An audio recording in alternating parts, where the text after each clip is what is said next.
Departi i drejtësisë në SBA ka njoftuar se do të hetojë marrëdhëniet e dyshuara që Jeffrey Epstein ka pasur me figura të rëndësishme të politikës dhe financës amerikane. Konfirmimi i hetimit erdhi pasi presidenti Donald Trump kërkoi që prokuroria e përgjithshme Pam Bondi dhe FBI të shqyrtonin rolin e demokratëve të profilit të lartë, përfshir ish presidentin Bill Clinton, si dhe lidhjen e Epstein me banka të mëdha që mund të kenë lehtësuar aktivitetin e tij.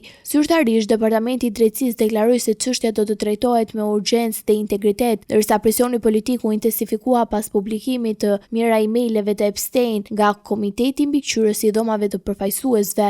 Dokumentet përfshin korrespondenca të shumta me personazhe të botës së biznesit dhe politikës, ndërsa një analizë e Wall Street Journal zbuloi se emri i Trump përmendet në më shumë se 1600 mesazhe të postës elektronike. Kërkesa për hetim nuk i është drejtuar vetëm Clintonit. Trump tha se ka kërkuar që në hetim të vendosen edhe banka JP Morgan, ish sekretari i thesarit Larry Summers dhe sipërmarrësi Reid Hoffman, të cilët shfaqen në rrjetin e komunikimeve të Epstein. Publikimi i dokumenteve ka shtuar përplasje politike në Washington me demokratët që akuzojnë presidentin Trump se po mundohej të zhvendosë vëmendje nga pyetjet që lidhen me marrëdhëniet e tij të hershme me Epstein. Nga ana tjetër, republikanët pretendojnë se materiali i ri i publikuar justifikon një hetim të thelluar, me indikimin që miliarderi indian ka pasur në qarqe të larta politike dhe financiare.